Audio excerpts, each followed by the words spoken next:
માં સતત 9મા દિવસે પેટ્રોલ અને ડીઝલના ભાવમાં વધારો થયો। પ્રથમ વખત પેટ્રોલના ભાવે સદી ફટકારી છે। રાજસ્થાનના શ્રી ગંગાનગરમાં પેટ્રોલનો ભાવ ₹100.13 થયો। તો અમદાવાદમાં પેટ્રોલનો ભાવ ₹86.74 પ્રતિ લીટર થયો છે અને ડીઝલનો ભાવ ₹86.10। 9 દિવસમાં જ પેટ્રોલના ભાવમાં ₹2.5થી પણ વધુનો વધારો ઝીકાયો છે। સળંગ 9મા દિવસે પેટ્રોલ અને ડીઝલના ભાવ વધારવામાં આવતા દેશમાં પ્રથમ વખત પેટ્રોલના ભાવે સદી ફટકારી। રાજસ્થાનના શ્રી ગંગાનગરમાં પેટ્રોલનો ભાવ વધીને ₹100.13 થયો। તો મહારાષ્ટ્ર, મધ્યપ્રદેશ અને રાજસ્થાનના બ્રાન્ડેડ એટલે કે પ્રીમિયમ પેટ્રોલનો ભાવ ₹100ને પાર પહોંચી ગયો છે। મોટાભાગના શહેરમાં ડીઝલનો ભાવ ₹85ને વટાવી ગયો છે।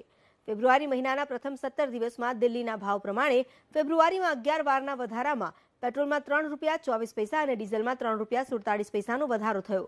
તો અમદાવાદમાં પેટ્રોલનો ભાવ ₹86.74 અને ડીઝલનો ભાવ ₹86.10 પ્રતિ લીટર થયો છે। બુધવારે રાજ્યમાં ભાવનગરમાં સૌથી વધુ પેટ્રોલનો ભાવ રહ્યો। ભાવનગરમાં પેટ્રોલનો ભાવ ₹88.16 જ્યારે ડીઝલનો ભાવ ₹87.51 થયો।